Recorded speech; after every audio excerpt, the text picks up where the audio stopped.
As we walked back towards the headquarters, I filled Hijikata in on the earlier proceedings. Takeda did what? Somehow he was able to contain a palpable rage without lashing out at me. Don't tell anyone what you saw today. I mean no one. Not even the captains to whom I know you confide. Do I make myself clear? His voice was stern and I quietly nodded. Okay, I won't tell Soji or, Hajime. This doesn't need to be said, but don't ever let your guard down, especially in front of people you do not recognize. The Shinsengumi has to protect its secrets, sometimes even from its own members. Most of all from that buffoon, Takeda, who knows nothing. I understand. Once Hijikata was convinced of my understanding, he probed more questions. You mentioned a mysterious samurai came to your aid. Please elaborate. Oh, I forgot to ask his name. What? How the hell am I supposed to thank him? I don't know. It all happened so fast. Well, fine. If you happen to cross paths again, be sure to ask him for his name. He curtly muttered, then left me with his last thought. He'll come and visit soon, hopefully. Despite everything, I'm sorry to hear no news of your father came to light. Hopefully Saito or Shinpachi had better luck than you. Yes, hopefully. Yes, I'd forgotten that I accomplished nothing I wanted to today. We rushed back to the base. Once back at headquarters, we discovered the sighting of my father at Terada Inn was false, crushing the sliver of happiness I'd held onto. Sliver of silver of happiness.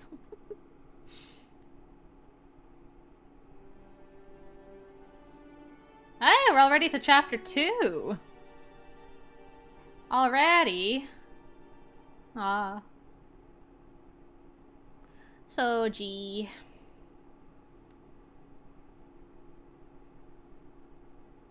No news of my father came forth the other day, and somber restlessness took hold of me. Originally, it seemed Hijikata granted me approval to accompany the captains on their rounds through Kyoto to search for my dad. Then he called me in. Excuse me. I saw Okita and Heisuke had been summoned along with me, and I felt a partial sense of relief. It did a little to calm my chattering nerves, and I didn't want to be in a bad spot with Hijikata. You called me? Hijikata seemed to be in a foul mood, so I decided it was best to act with tact in his presence. Probably for the best. I was thinking about the search for Kodo, but maybe it's best to put a halt to it for now. What? But why? We just started looking for him. Stopping now would surely cause any of our leads to run dry.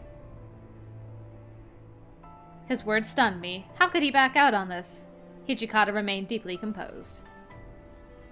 We have reports of activity from the Choshu, and they do not bode well for us. It would be highly dangerous for you to be out and about. I had heard how the warriors of the Choshu domain associate with the Imperial Nationalist Party. For some reason, they find foreigners repulsive, using brute force to prevent any foreign presence. All of their faith is aligned with the Emperor. The Shinsengumi, on the other hand, serve the Shogun, meaning they are directly opposed. If the Choshu is active, it could mean that my own goal is of little concern to the Shinsengumi. I might become something of a burden to them. So, are you asking me to refrain from joining the rounds until things with the Choshu domain settle? Hijikata nodded and turned towards the two men. That being said, as of right now, she is not to accompany any rounds with any captains. Oh, I get it now. That's why you pulled us in here, right? Heisuke seemed 2 steps behind Hijikata's words, until this very moment where it seemed to click. You know, she never caused any trouble during any round she joined us in. I kind of feel like it shouldn't be a problem if she tagged along.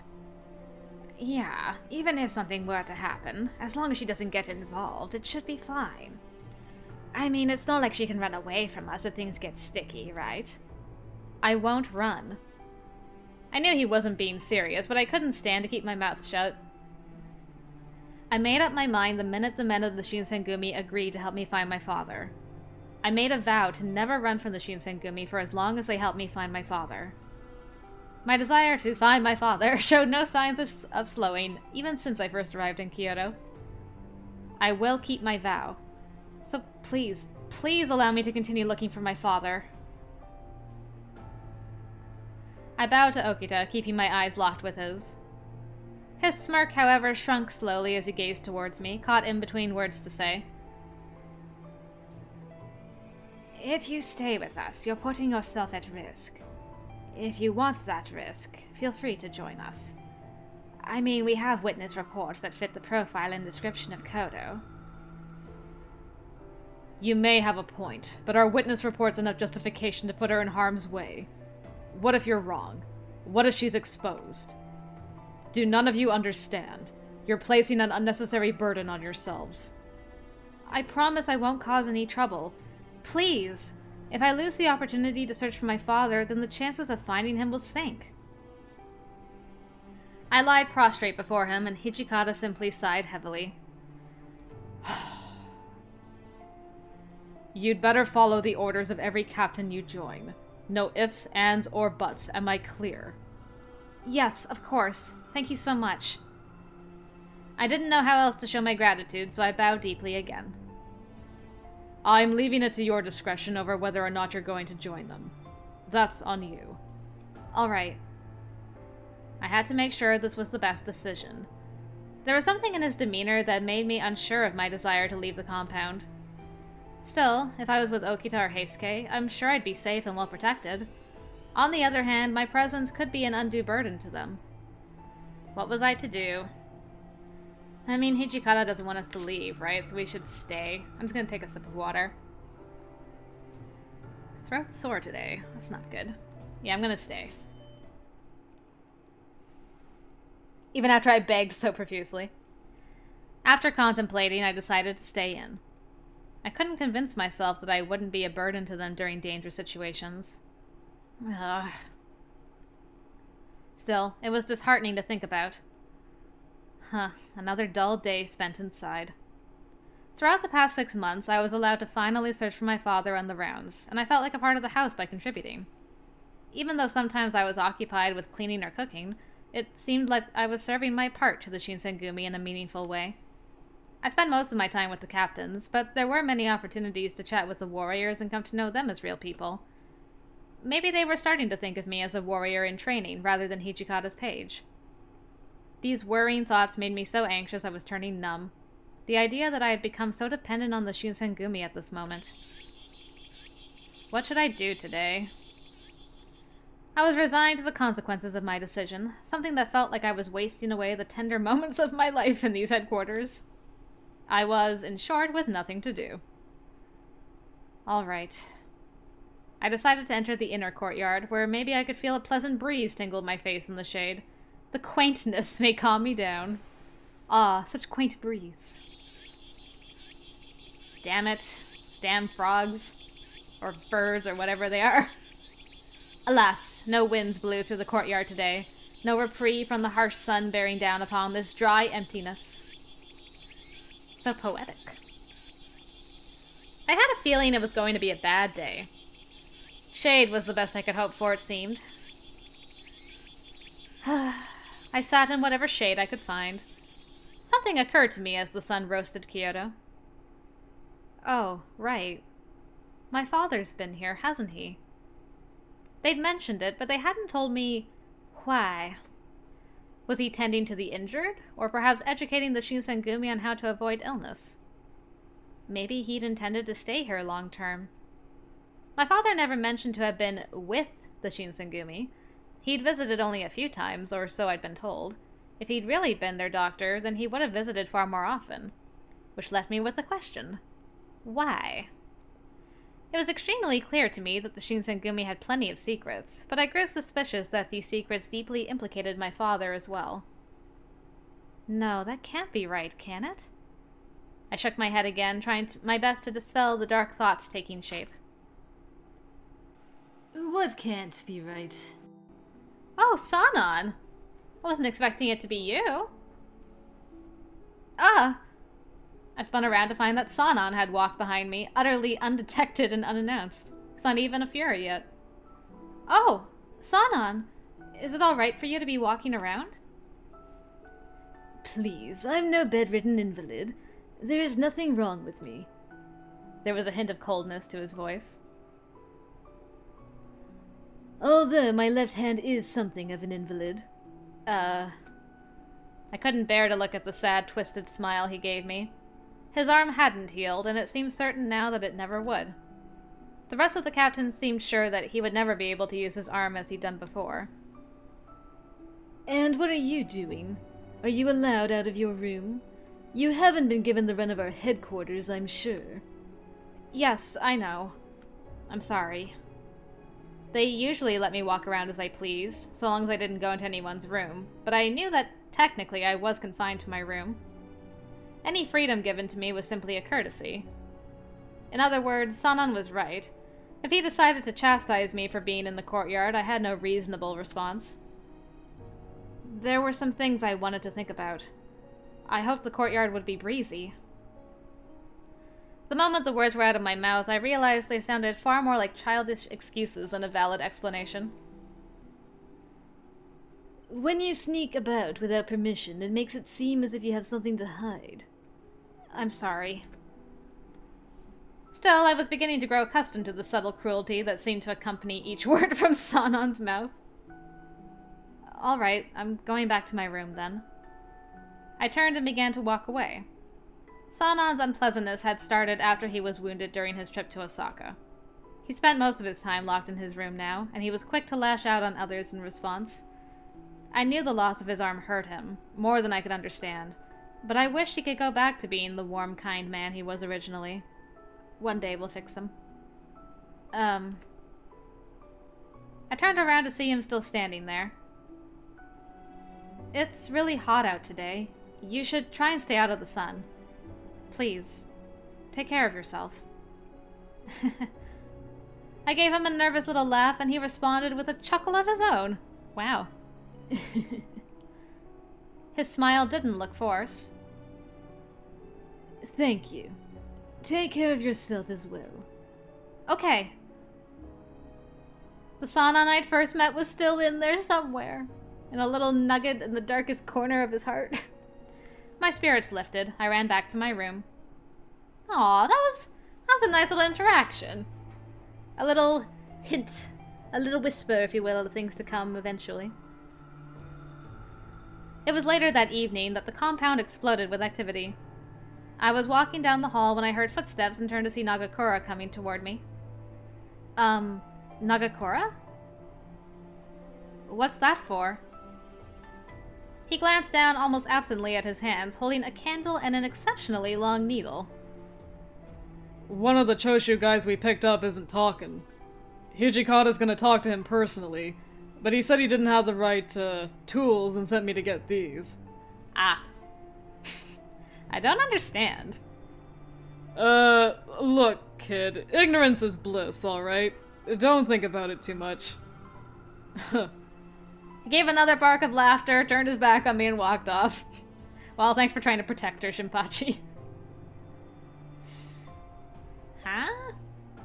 As the sun began to set, the activity in the compound reached a fever pitch. It was so busy that I couldn't even help with making dinner. The commotion was overwhelming. Heisuke! He shot past my door, then wheeled back around. What happened? All the men are running around. Any word from that Choshu prisoner? Yeah, the guy finally broke. It looks like they're having a meeting right now. We're getting ready for a raid. Oh. Heisuke went on to explain that the Shinsengumi would be splitting into 2 groups and searching locations at opposite ends of the city.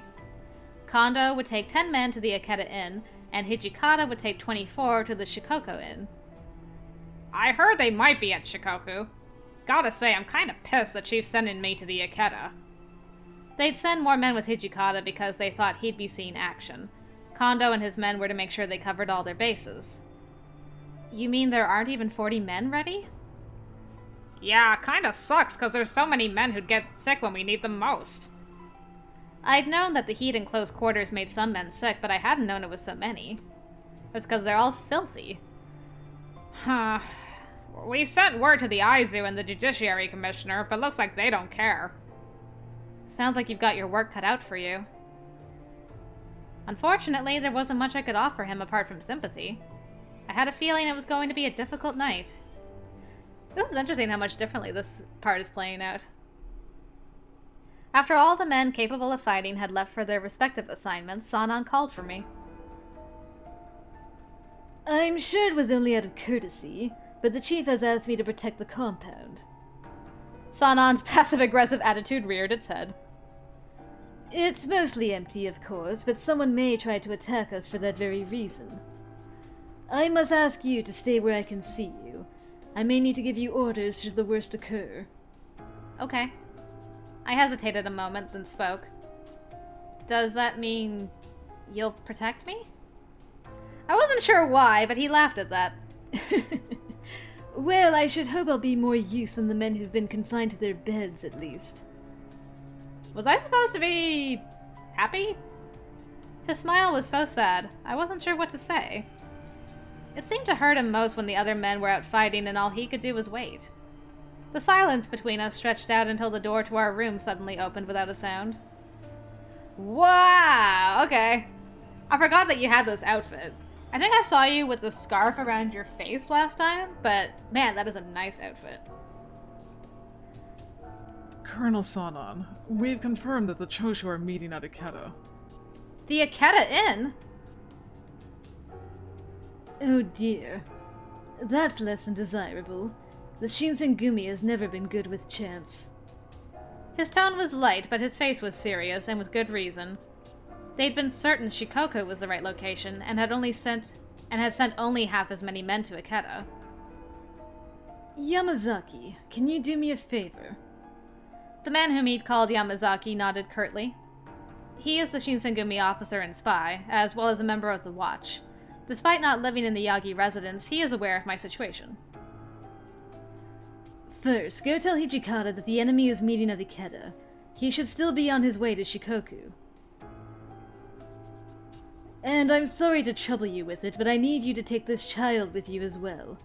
Wait! Look at his eyes! He's like, what the hell, Colonel? Yamazaki seemed just as surprised. I paused before thinking about what's next. Who?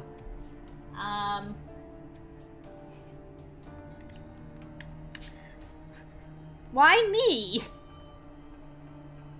Why me? I feel like if I were to go with him, I would only be a burden. Why did he choose me? I can't stand the thought of getting in someone's way and being the reason something bad happens. You may be a burden, but at the end of it you could also save someone's life if you're lucky. Sanan responded while giving me a cold gaze. There may be Ronina to intercept you. And besides, there is a chance that Choshu has reinforcements. If your message were to be intercepted, then you will be sure not to reach Hijikata in time. Sanan finished with the soft smile I hadn't seen him use for weeks. Do you see what I'm trying to say? Yes. If the worst should happen, I can hold off any Choshu Ronin and give her the message. What? It sounded as if they were suggesting if things went badly, Yamazaki would sacrifice himself. Yes. Of course, I doubt it will come to that. We're short of men right now, which means there's more I need you to do. You'll need to notify the Aizu and Judiciary Commissioner as well. That would have Yamazaki running all across Kyoto. I suppose it really drove home just how thin the Shinsengumi was stretched. And there's no other person that could do this job? What about Shimada? Shimada is another Shinsengumi spy who is trusted enough with knowledge of my situation. Sanan shook his head. The Shinsengumi need every single member they can get, and Shimada was with the Shikoku team. Which means that, apart from Yamazaki, I was the only one that could possibly serve as a messenger at the moment. You're Yukimura, right? I heard you know a little about how to protect yourself. Yes, I do. Unfortunately, I can't guarantee your safety. If you can manage, you're welcome to join me. If I tried to run away while we were out, I had no doubt that he would kill me without hesitation. This mission is his priority, not my life. Even so, I'll go. I can take care of myself. You don't need to worry about me. Sanan gave me a small smile. I knew he wanted to join the battle more than anyone, but we both knew that wasn't possible.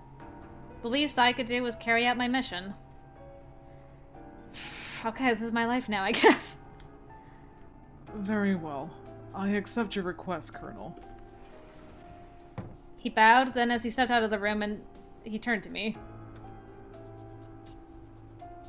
Run with all your might. I took off after him, my legs working as hard as they could. At least I have pants for this. Into the dark street we ran. I discovered quickly that half a year indoors did little for my physique, and I was out of shape. After only a few blocks, I was gasping for breath. Yamazaki, who was running ahead of me, suddenly stopped and looked sharply behind us. No matter what happens, follow the street. Don't look back. Don't tell me someone's behind us. You don't need to know that. Seems like Yamazaki's hunch was right. What should I tell Yamazaki? You should go, or I promise to give the message. I'm out of breath already. I'm gonna die. You know what? I'm gonna die here.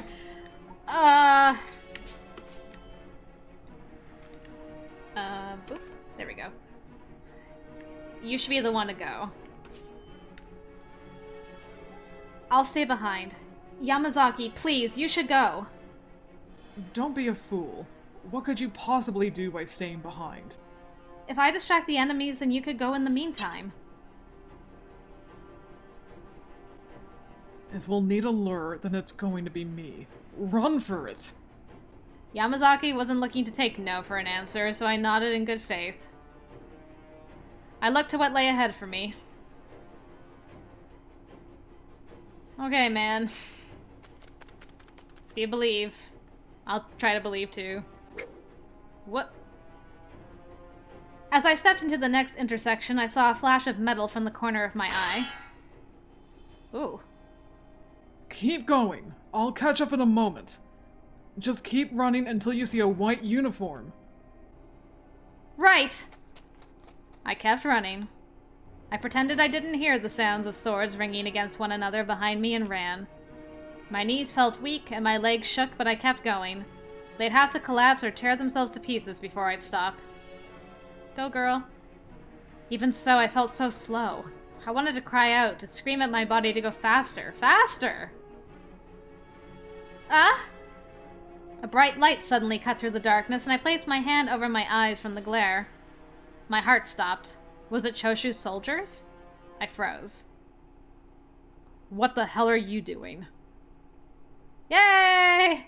I very nearly began to cry with relief. Hijikata was not dressed in the usual light blue jacket, but rather a bright white uniform to be seen in dimly lit places. Instead, I simply collapsed as Harada reached out to grab me. Hey, you alright? If you left the headquarters without permission, Hijikata's gonna kill you. Thanks.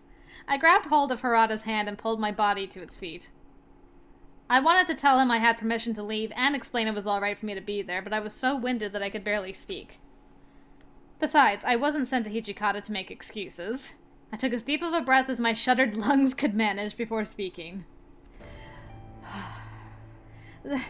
They're meeting at Ikeda. Suddenly, Hijikata's expression changed. Then they are at Ikeda. I nodded rapidly. Are you sure? Hijikata gestured toward me. Do you think she would have run like this? Sanan lost his arm, not his brain. The kid didn't run away. The colonel sent us this message. I'm pretty impressed you found us. I didn't think you knew Kyoto that well, kid. Yamazaki. I'd finally got some of my breath back, and I did my best to tell them what had happened. What about the Aizu and the Commissioner's men? Are they on their way to Ikeda? I just shook my head. Hijikata thought for a moment, then spoke. Saito, Harada, you take our men to Ikeda. I need to go deal with something. You had to deal with something again? Harada and Saito nodded curtly, then turned to their business. Kyoto will be dangerous for you alone. Stay with us, or go with Hijikata. I still lacked the breath to respond properly, so I simply nodded. We both knew they couldn't leave me here, but whom should I accompany? Well, obviously. The prospect of being alone with him was rather frightening, but for reasons I still don't understand, I decided to go with Hijikata. Because we're on the route, girl. We were quiet for a while. I felt like I should say something, but I wasn't sure what. Instead, I kept quiet. After a moment, he glanced down at me. Hey, butterfly on moon! Good job with that message. It might have given us the advantage we need. I never thought Hijikata of all people would praise me for anything. My heart fluttered momentarily in my chest. Ooh, girl. But what did he mean by an advantage? If the battle at the Ikeda Inn had begun, it didn't seem like we had much of an advantage at all. Curious.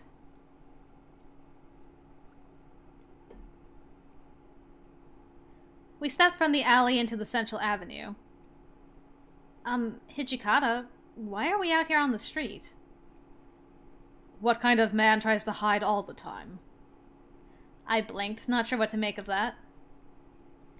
Yamazaki appeared behind us without making a sound. Yamazaki! You're safe! He didn't seem to have been hurt at all, thank goodness. Yamazaki's eyes slid to me for a moment, then back to Hijikata. You're aware of the situation at Ikeda, I assume. Colonel Sanan ordered me to notify the Aizu and the Judiciary Commissioner, but... Yeah. I'll have new orders for you in a few minutes. Stick close for now. Understood. Your commander needs to go have a word with a bunch of useless bastards. Deep in his cold eyes, I saw a spark of anger. What kind of word? A word with the sword? They appeared as the words came out of his mouth. Lines of government soldiers marching towards us. There were hundreds of them marching across the entire width of the street, several rows deep. Now I understood why Hijikata took us out into the street. We would never have seen the government force as we shimmied through the back alleys. There was something about their march, so slow and unconcerned that lit the fires of anger in my eyes. The rest of the men are still fighting at the inn. The Shinsengumi had a few soldiers able to fight, but they were risking their lives for Kyoto. Didn't these men have the same responsibility? Why weren't they rushing to help us at the inn? Perhaps my anger was more obvious than I realized because Hijikata gave a snort of laughter. Don't worry. I'll make sure they don't screw us. He stepped forward into the very middle of the street, directly in front of the advancing soldiers. All he did was move a few feet and turn to face them, but he held such authority in his movements. He could have easily been at the head of an army. The Shinsengumi are currently conducting an official investigation of the Ikeda Inn. You will not interfere. You will not enter the Ikeda Inn. Even I could see that the government men were going to protest Hijikata's proclamation when Yamazaki leaned over to whisper in my ear. If we let these men walk into the inn, then they'll take credit for subduing this Choshu threat. Ah. What? How could they? After all the Shinsengumi had done, it just didn't seem fair. But it's the men of the Shinsengumi who are risking their lives. And then you see now how little respect they have for the Shinsengumi. The commander is single-handedly protecting the Shinsengumi right now. If we allow them to step into the Ikeda Inn, they will spread tales of their false heroism. All that we may do here tonight will be in vain if we allow them to front the raid. That is why the commander is trying to prevent the Aizu domain from intruding. Yamazaki held Hijikata in such high regard. So, when Hijikata said we have an advantage, this is what he was referring to. But we must. You really think you can fit all these men in there? The best you'll be able to do is surround it. Unless you really want to send them in there to die. There's a fight going on. If you value the lives of your men, I suggest you stay put. Hichikata's tone, as much as his words, left no room for argument. Until the battle ended, he stood his ground and not a single man challenged him. Wow.